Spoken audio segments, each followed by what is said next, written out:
MES Kodungallur taluk committee നിർമ്മിച്ച മൂന്നാമത്തെ ഭവനത്തിന്റെ താക്കോൽദാന ചടങ്ങ് നടന്നു. ബെന്നി ബെഹനാൻ MP ഉദ്ഘാടനം നിർവഹിച്ചു.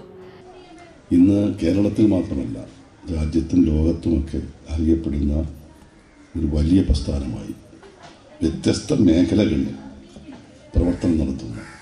വിദ്യാഭ്യാസ മേഖല മാത്രമല്ല മറ്റുള്ള സാമൂഹ്യക്ഷേമ രംഗത്തുമൊക്കെ വളരെ കൃത്യതയോടുകൂടി ഇടപെടുകയും വളരെ നല്ല കാര്യങ്ങൾ ചെയ്യുന്ന സംഘടനയായി സംഘടന മാറിയിട്ടുണ്ട് എന്ന് നമുക്കെപ്പോഴും മാതൃകയും ആവേശവുമാണ്.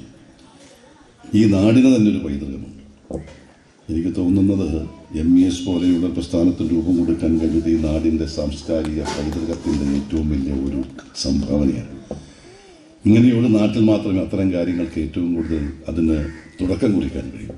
സംസ്ഥാന സ്റ്റാൻഡിംഗ് കമ്മിറ്റി ചെയർമാൻ ഡോക്ടർ റഹീം ഫസൽ ഗഫൂർ താക്കോൽ കൈമാറി. കൊടുങ്ങല്ലൂർ താലൂക്ക് പ്രസിഡന്റ് AA മുഹമ്മദ് ഇക്ബാൽ അധ്യക്ഷത വഹിച്ചു. MES സംസ്ഥാന ജനറൽ സെക്രട്ടറി KK കുഞ്ഞുമൊയ്തീൻ, പേബസാർ മഹല്ല് ഖത്തീബ് റിയാസ് അൽ ഹസനി, ജില്ലാ സെക്രട്ടറി PK മുഹമ്മദ് ഷഫീർ, സംസ്ഥാന കമ്മിറ്റി അംഗം അഡ്വക്കേറ്റ് നവാസ് കാട്ടകത്ത്, കാർഷിക ഗ്രാമവികസന bank president TM Nasar, block Congress president PB Moidu, panchayat അംഗം PK മുഹമ്മദ്, അംബിക ശിവപ്രിയൻ, അഴീക്കോട് സർവീസ് സഹകരണ ബാങ്ക് പ്രസിഡന്റ് PP ജോൺ എന്നിവർ പങ്കെടുത്തു.